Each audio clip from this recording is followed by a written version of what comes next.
les morts sont-ils morts? Pierre Blériot, c'est quoi mort?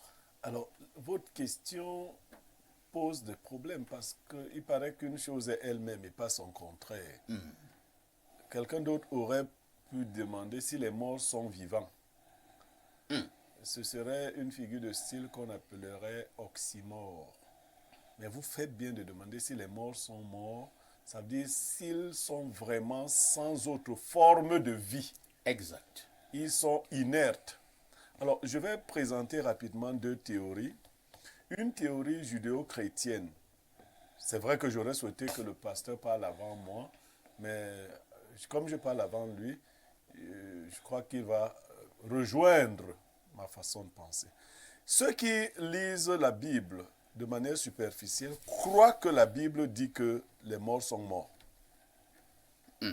Parce que dans l'épître de Paul aux Thessaloniciens, il dit « Nous ne voulons pas, frères, vous laisser ignorants au sujet de ceux qui dorment. Car au son de la trompette, à l'appel de Dieu, les morts en Christ ressusciteront premièrement. Et nous, les vivants qui seront restés, seront ainsi de suite, seront transformés et nous irons à la rencontre de Christ dans les cieux. » Mais quand vous allez en Exode, et même en Deutéronome, quand vous allez dans l'Ancien Testament, on dit qu'on ne trouve chez vous personne qui invoque les morts. Ouais. Ça veut dire que la tradition reconnaît la possibilité d'invoquer les morts, mais elle interdit cela. La réalité exégétique sur la question, c'est que l'idéologie chrétienne est d'interdire tout commerce avec les morts.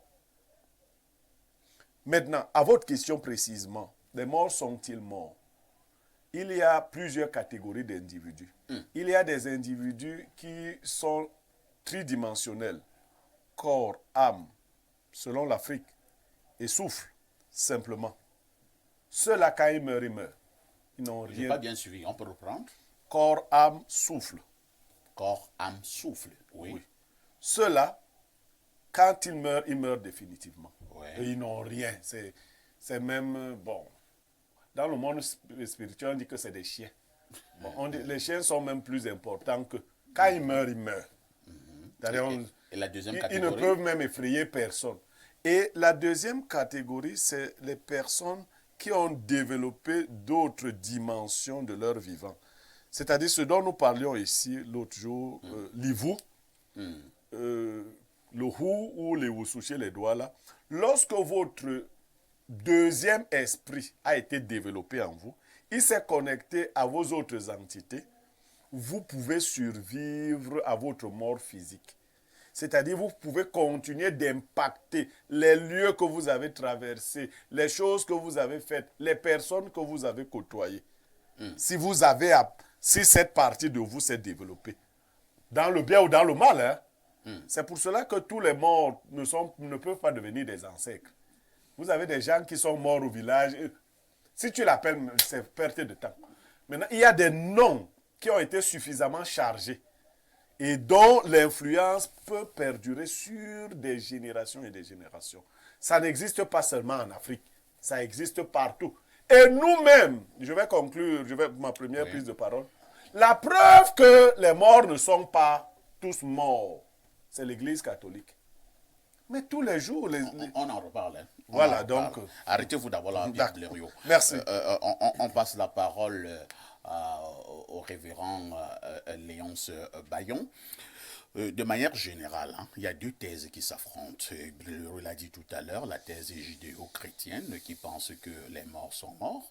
Maintenant, il y a la thèse que je dirais entre guillemets traditionnaliste qui pense que les morts ne sont pas morts. Il a dit tout à l'heure, on peut invoquer certains bons ancêtres, ainsi de suite, ainsi de suite. Mais entre-temps, quelque part dans la Bible, on interdit d'invoquer les morts. Je passe la parole à un homme d'église. Quelle est votre position sur la problématique inscrite à l'ordre du jour ce jour? Les morts sont-ils véritablement morts ou alors les morts peuvent continuer à vivre même après leur mort?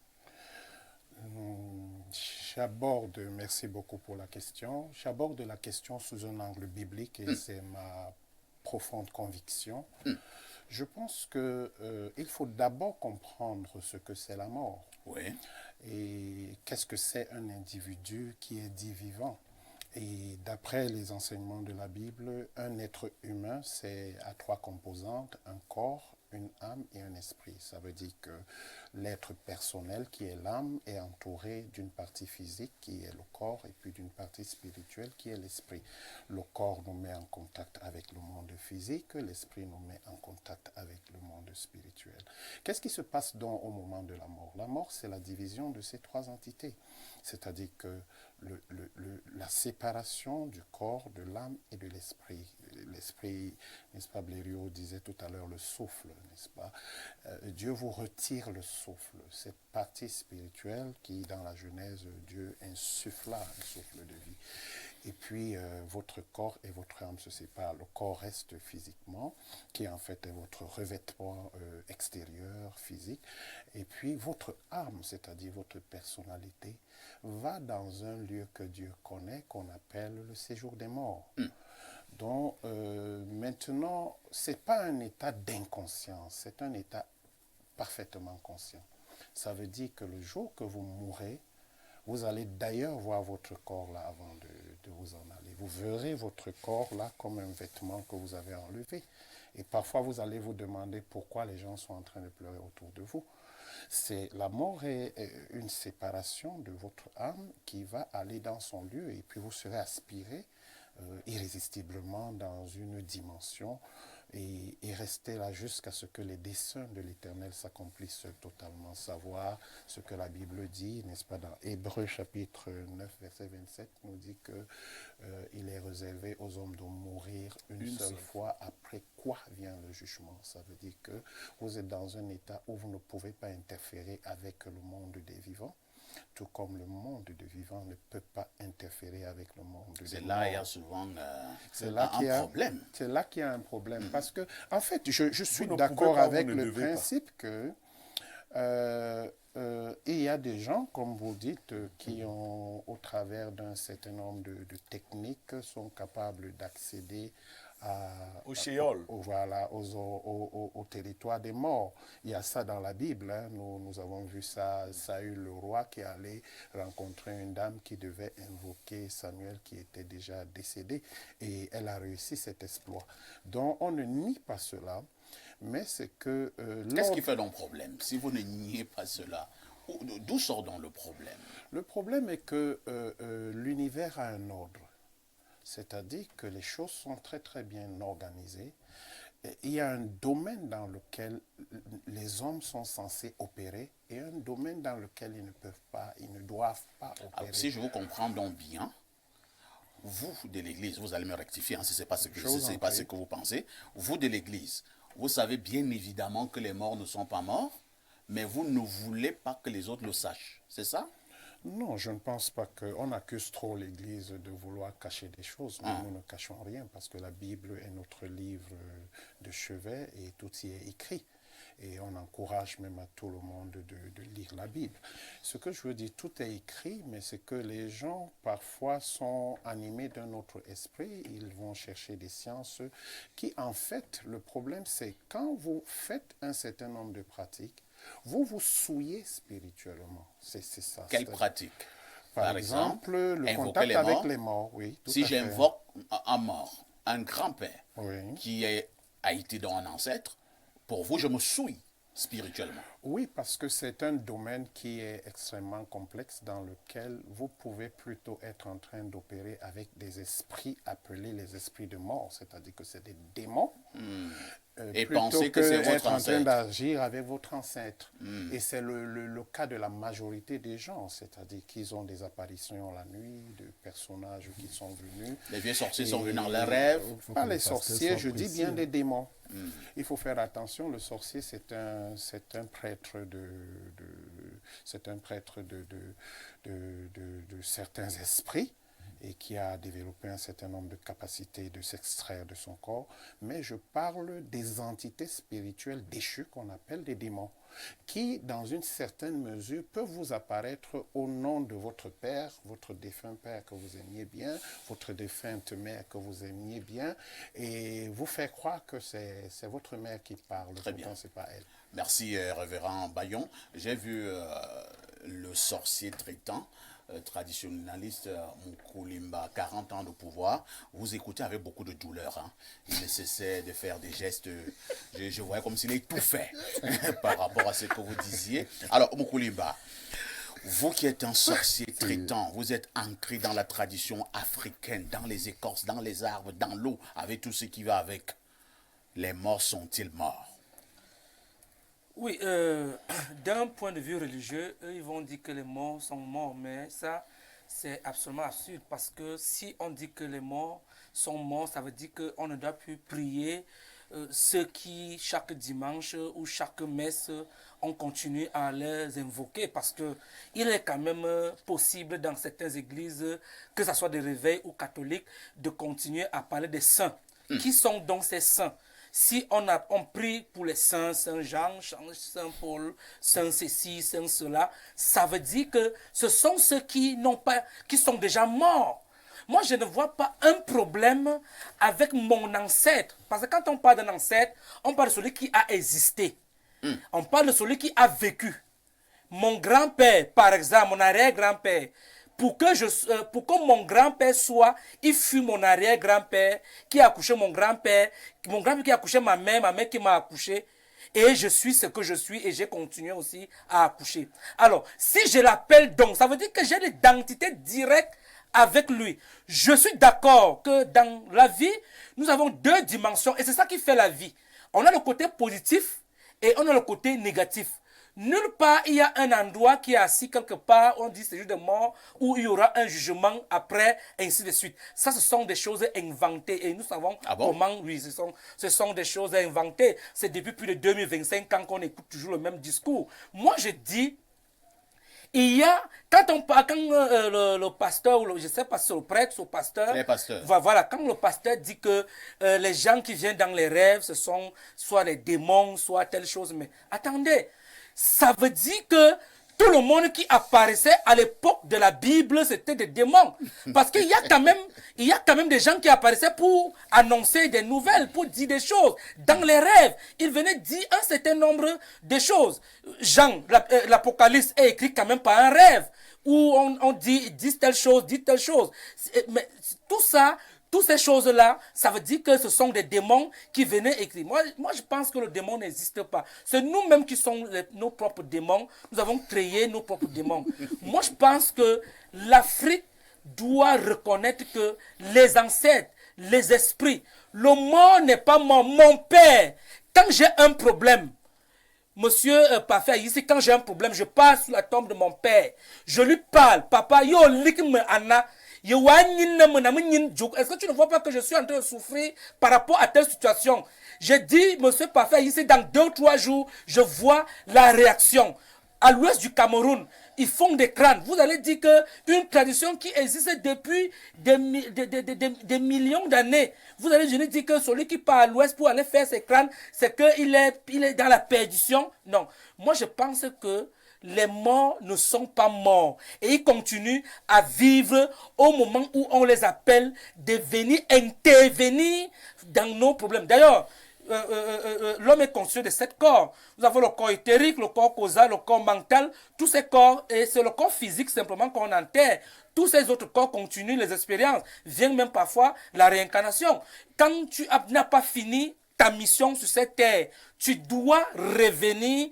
Et dans nos villages, nous voyons des personnes qui ont existé et qui continuent à expliquer que j'étais ici, il y avait telle chose et j'ai vécu telle chose. Ou alors, l'enfant qui est né ici est exactement comme l'oncle qui vivait, et ainsi de suite. Voilà, par exemple, notre grand frère qui vient de perdre son oncle.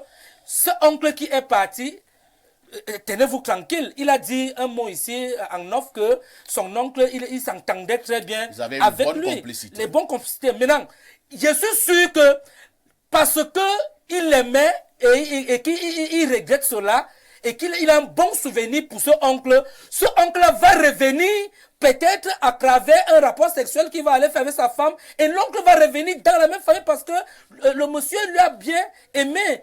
Donc, moi, je pense que le mort, si les morts ne pouvaient plus revenir, ou alors ne pouvaient plus intervenir sur la vie des vivants, c'est que toutes ces choses qu'on nous parle des rêves, de la Bible, de ceci, parce que la Bible est quand même écrite par un discours où on dit que Dieu parlait et puis les gens écrivaient. Merci Mokolimba, 40 ans de pouvoir pour votre réaction. Je pense que le débat est véritablement planté. Deux thèses s'affrontent effectivement sur ce plateau entre ceux qui pensent que les morts ne sont pas morts et d'autres qui pensent que les morts sont presque morts. Ou alors on ne devrait pas invoquer les morts. J'ai quand même un problème. Vous qui êtes également un homme d'église, François Sidney-Dan, il m'est arrivé à plusieurs reprises d'assister lors, comment on appelle ça, les ordinations de prêtres. Je parle de l'église catholique romaine. Au moment où on ordonne déjà des prêtres, ils ont, je pense qu'ils appellent ça la litanie des saints. Ils invoquent les saints. Ils ont une chanson. O Santa Maria, ora pro nobis, Santa Paolo, ora pro... Alors, il me semble qu'ils sont en train d'invoquer les saints qui ont existé et qui sont morts. Est-ce que l'Église n'est pas en contradiction? Elle qui dit que les morts sont morts, et cette même Église qui invoque les saints, par exemple, lorsqu'on est en train d'ordonner les prêtres. Oui, parfois ici, je voudrais vous dire une chose. Une Église devient embrouillée lorsqu'elle s'écarte de la Bible. Parce que c'est que, bon, moi je respecte, vous savez, la laïcité. Okay? Moi, Surtout que c'est d'actualité au Cameroun. Voilà, vraiment, je respecte la laïcité. C'est une très bonne chose que les gens croient comme ils veulent. Mais même le bon sens, quand quelqu'un est mort, il est mort. Ah bon? Okay? Oui. Et je ne voudrais pas corriger, rappeler au révérend, parce que moi j'enseigne les Écritures. Et je voudrais dire à Mokolimba, qui, lui, il est traditionnaliste. Il est un sorcier traitant. Oui, sorcier traitant. Je voudrais lui dire de respecter les livres saints. Est-ce qu'il connaît d'abord vos livres saints? Non, même s'il ne connaît pas, le respect au moins. Parce que s'il est un... Je vais vous dire une chose. Lorsque vous êtes un spirituel, tous les spirituels ont quelque chose de commun. C'est que tous peuvent aller à la dimension supérieure. Ils peuvent aller au-delà des rideaux du temps. C'est-à-dire qu'un homme qui est spirituel, nous tous on a un lieu où on se retrouve. Et c'est dans ce lieu-là où chacun prend donc sa direction. Et vous allez voir, quand vous êtes spirituel, vous respectez le point de vue, vous respectez les livres. Moi, je ne suis pas musulman, mais je ne blague pas le Coran. Je respecte. Et si on trouve que le Coran n'est pas vrai? Et Non, qu'on mais fait les recherches anthropologiques? là, c'est un point de vue. Il faut faire très attention. Non, mais si quand quelque chose n'est pas bien, on ne peut pas accepter. Non, c'est un point de vue. C'est votre point de vue. Moi, je vous dis par exemple que vous voyez, quand vous voulez venir dans la Bible, vous êtes embrouillé, perdu. Parce que ce n'est pas votre domaine. Alors, qu'est-ce que vous voulez dire exactement? Moi, je voudrais dire que... Les morts sont morts. Non. Comment tu le sais? Non. Les morts, justement, ok, Oui. il y a certains morts qui sont morts, d'autres qui sont vivants. Ça veut dire quoi? Ça veut dire que, parce que la mort, par exemple, pour nous autres, c'est la séparation d'avec Dieu. C'est-à-dire que quand tu quittes cette terre et que tu ne peux plus être en contact avec Dieu. Et je voudrais dire à monsieur le sorcier... Là, je suis un peu perdu. Comment vous pouvez dire que la mort, c'est la séparation avec Dieu? Tout à Puisque fait. tout à l'heure, le pasteur disait que lorsque tu meurs, il y a un endroit où l'âme s'en va pour attendre le jugement dernier. Si j'ai bien compris, c'est ça? C'est ça. Oui, Alors, est-ce que cela signifie donc qu'il y a une séparation avec Dieu?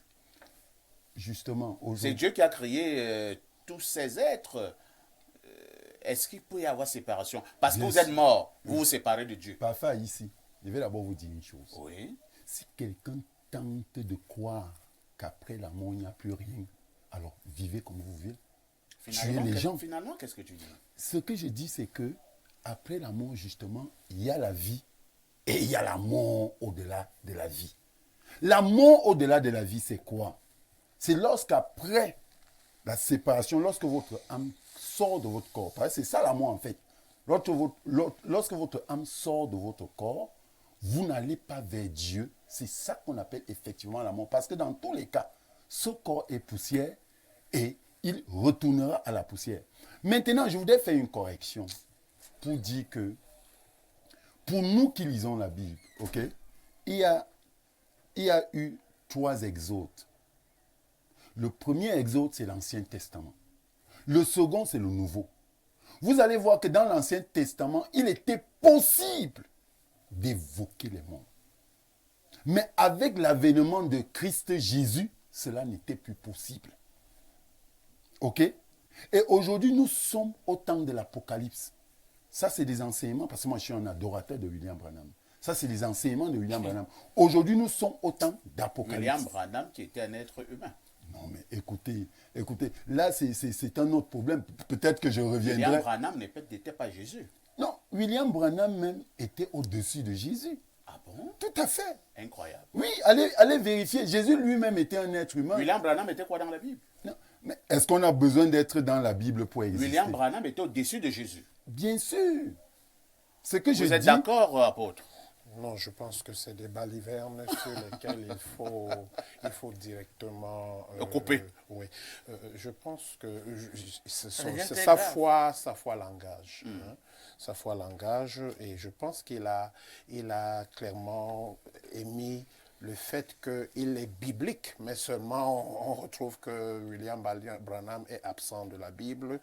Mais voici que directement William Branham est supérieur à tous ceux Non, c'est qui parce sont que lui, il est dans la aveugle. Bible. C'est qu'il y a des choses dans la Bible que vous ne pouvez pas lire. Hein. Vous pouvez porter votre jugement de valeur sur ma personne. Non, Moi, je suis quand vous pas- dites que William Branham n'est pas dans la Bible, c'est pas juste. Bon, écoutez. Il est à ce- quel ce niveau dans que- la Bible? Justement, je prends cet exemple pour lui expliquer. Vous allez voir. William Branham est à quel niveau dans la Bible? Laissez-moi répondre parfait. Répondez. Vous allez voir qu'avant que Jésus ne vienne sur la terre, il n'était pas dans la Torah.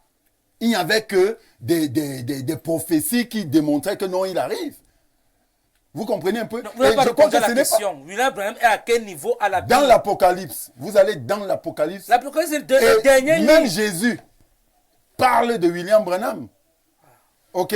Il ne cite pas son nom parce que, Et ça, c'est du Je voulais vraiment poser la mensonge. question. Jésus parle Branham bien à sûr, quel niveau? ce n'est pas le débat. Le problème, c'est que s'il faut aller dans ce sens, D'accord, nous ça allons sera vraiment pas nous ce que éloigner je du voulais débat. seulement dire, parfait. On ne va Je voudrais- surtout pas s'éloigner du Oui, débat. voilà. Mais Mais je pense qu'il faut le dire Je très voulais chuter. clairement. Il faut le dire très clairement. William Branham est un personnage historique Oui. qui a vécu dans les années 40 et qui était, n'est-ce pas, un leader religieux. tout à fait. Mais Comme comme, Martin Luther comme King. beaucoup Oui, d'autres oui, oui. leaders religieux Tout à qui ont fait. vécu, ils Ça, enfin, ont c'est ce été que moi, je sais. adorés. Donc, lui, il est un adorateur de William Branham. Moi, je suis un disciple de Jésus-Christ. Et je pense que je suis un parfait évangélique. Et dans la Bible est mon livre de foi et de conduite.